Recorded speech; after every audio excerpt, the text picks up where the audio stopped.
I'll give you credit for boldness, but associating yourself with the Blades is a choice. We should get started. Is everyone here? Let's get this started. I'm here because it's required of me. But there's nothing to be gained by talking to that murderer. I'm glad I finally got a chance to see this place. When has any good ever come from talking to the I Empire? never thought I'd ever willingly stand in the same What are we waiting room for? as again. We must succeed. Not without a weapon in my hand. Now that everyone is here, please take your seats so we can begin. I hope that we have all come here in the spirit You of... insult us by bringing her to this negotiation? You're Chief Talos Hunter? That didn't take long. Here. I have every right to be at this negotiation. I need to ensure that nothing is agreed to here that violates the terms of the White Gold Concordat. She's part of the Imperial delegation. You can't dictate who I bring to this council. Please, if we have to negotiate the terms of the negotiation, we will never get anywhere. Perhaps this would be a good time to get the Dragonborn's input on this matter. By Ysmir's beard. The nerve of those Imperial bastards, eh? To think that we would sit down with that Thalmor bitch. I say she walks, or we walk.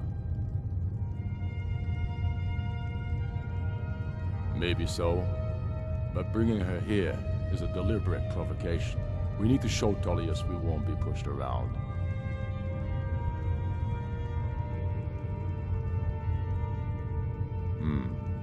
It feels like a mistake to me.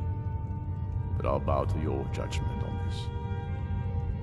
But she is to observe, nothing more. We are not negotiating with her. Is that clear? Ulfric, why so hostile? After all, it's not the Thalmor that's burning your farms and killing your sons. She's supposed to be on our You side? know exactly. No. Not this time. Now that that's settled, may we proceed? One moment. Here we go. I just want to make clear that the only reason I agreed to attend this council was to deal with the Dragon Menace. I have no authority to negotiate a permanent settlement, unless Ulfric is ready to sue for peace and turn himself over to Imperial justice. Master Arngir, We're are you here going to to just arrange let a him temporary continue to... truce to allow the Dragonborn here to deal with the dragons, nothing more. We consider even sitting down to talk with these rebels more than generous. Enough posturing, Tullius. If you came to talk, let's get on with it. Fine. Let's get this over with. Are we ready to proceed? General Tullius, Jarl Ulfric, this council is unprecedented. We are gathered here at the Dragonborn's request. I ask that you all respect the spirit of High Hrothgar, and do your best to begin the process of achieving a lasting peace in Skyrim. Who would like to open the negotiations? Our terms are simple. Riften must be returned to Imperial control. That's our price for agreeing to a truce. By Talos, the stone's on this one. You're in no position to dictate terms to us, Tullius. That's quite an opening demand, Tullius. Ulfric, you can't be taking this demand seriously. We can hold Riften against anything the Empire can throw at it. Besides, Jarl Layla will never agree to... Whatever I decide is in the best interests of Skyrim. Are we clear? Yes, my lord. Come on, Tullius. You can't seriously expect us to just hand over Riften at the negotiating table. You haven't been able to take it back yet. Why should we give it up now? I am sure General Tullius does not expect something for nothing. Of course not. What will you offer for Riften, Tullius? Some empty promises? Maybe some more Imperial bluster? Enough, Galmar. Jarl Ulfric, what would you want in return? First, let me be clear. The Sons of Skyrim know from bitter experience that talking to the Empire is a waste of time. Or worse, Imperial promises are simply a way to lull you while they prepare a dagger for your back. Aye. We haven't forgotten Markarth, Tullius. But I accept the Dragonborn's invitation to this council, and I at least will negotiate in good faith. The council was your idea, huh?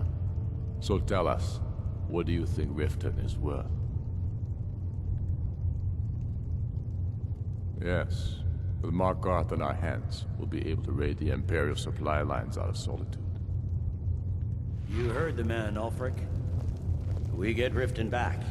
Now we'll see if there's anything behind your fine words. Think hard about your loyalties, brother. I expected better from you. I know how this works, Tullius. I've learned the value of Imperial promises the hard way. Never again. Skyrim will never again bow to your false empire. Let's go, Galmar. I should have listened to you in the first place. You always were a fool, Ulfric. You're no better at diplomacy than you are in the battlefield. Stop! Are you so blind to our danger that you can't see past your petty disagreements? Here you sit arguing about nothing, while the fate of the land hangs in the balance. Is he with you, Delphine? If so, I advise you to tell him to watch his tongue. He is with me. And I advise you both to listen to what he has to say before you do anything rash. Don't you understand the danger? Don't you understand what the return of the dragons means? Alduin has returned, the World Eater. Even now he devours the souls of your fallen comrades. He grows more powerful with every soldier slain in your pointless war. Can you not put aside your hatred for even one moment in the face of this mortal danger? A very pretty speech. But what does it Shut have up. to do with the... If he's right about Alduin, we both have just as much to lose here, Tullius. Remember that. Now, back to the matter at hand. You know as well as I do that we can't hand over Riften on these terms. I'm sure you have something in mind. Damn right we do. You surrender Hjalmarch to us, and take Idgrod Ravencrone with you. Sorli the Builder will take over as Jarl of Morthal. Where do these demands stop, Ulfric? Do you expect me to surrender all of Skyrim? It seems I have no choice but to let the Dragonborn decide, although I'm starting to doubt your fairness. What say you, Dragonborn? Spoken like a true son of Skyrim. I suppose that's the fairest deal we're likely to get. It seems we may have an agreement. Jarl Ulfric, General Tullius, these are the terms currently on the table. Riften will be handed over to Imperial control. Jarl Layla Lawgiver will step down, and Maven Blackbriar will become the Jarl of Riften. The Empire will withdraw its troops from the Reach, allowing Ulfric's forces unhindered access to Markarth. Jarl Igmund will go into exile, with Thongvor Silverblood taking his place as Jarl of Markarth. Hjalmarch will be turned over to Ulfric, with Sorli the Builder assuming the Jarlship. You both agree to this? The Sons of Skyrim will live up to their agreements, as long as the Imperials hold to theirs. What about you, Elisif? Are these terms to your liking? Speak up! I'm sure General Tullius is waiting to do your bidding. I have nothing to say to that murderer. General, you've proven yourself a good friend to Skyrim. I continue to trust that you will do your utmost to safeguard our interests. Thank you, Jarl Elisif. I appreciate your loyalty. The Empire can live with these terms, yes, for a temporary truce, until the Dragon Menace is dealt with. After that, Ulfric, there will be a reckoning. Count on it. Now that the Empire has been driven from the Reach, we can put a stop to the raping of her silver mines. That silver belongs in Skyrim. Come on, Galmar. We have a lot of work to do. This is quite an achievement, Dragonborn, and General Tullius. Riften is ours. Jarl Balgruf, I assume you are familiar with the Dragonborn's plan? Yes, I'm ready to do my part. Just say the word, and my men will help you spring this trap. But the difficulty remains how to lure a dragon to Dragon's Reach at all. Well, that's an excellent question. You haven't overlooked that little detail, have you? I believe I can be of help here. I anticipated the problem. While you were arranging this meeting, I was busy in the library of Skyhaven Temple, an unguessed trove of lost lore. But the important thing is that the Blades recorded many of the names of dragons they slew. Cross-referencing this with Delphine's map of dragon burial sites, I believe I've identified one of the dragons that Alduin has raised up. Don't you see? The names of dragons are always 3 words of power, shouts. By calling the dragon with a voice, he will hear you wherever he might be. He's not compelled to, but dragons are prideful by nature and loath to refuse a challenge. Your voice in particular is likely to intrigue this dragon after your victory over Alduin. I think it's very likely that he will be unable to resist investigating your call. Indeed. I'm no master of the voice, like these worthy gentlemen, but it is written here in this scroll.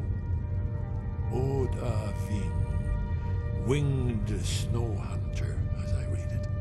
I hope this truce gives you what you want. It won't last. There's one more thing we know about it. Artemis, the dragon that the Greybeards have been protecting for all these years. He needs to die. He deserves to die. And it falls to you to kill him. Until he's dead. Well, I'm sorry, but we would dishonor our oaths as Blades if we continue to help you.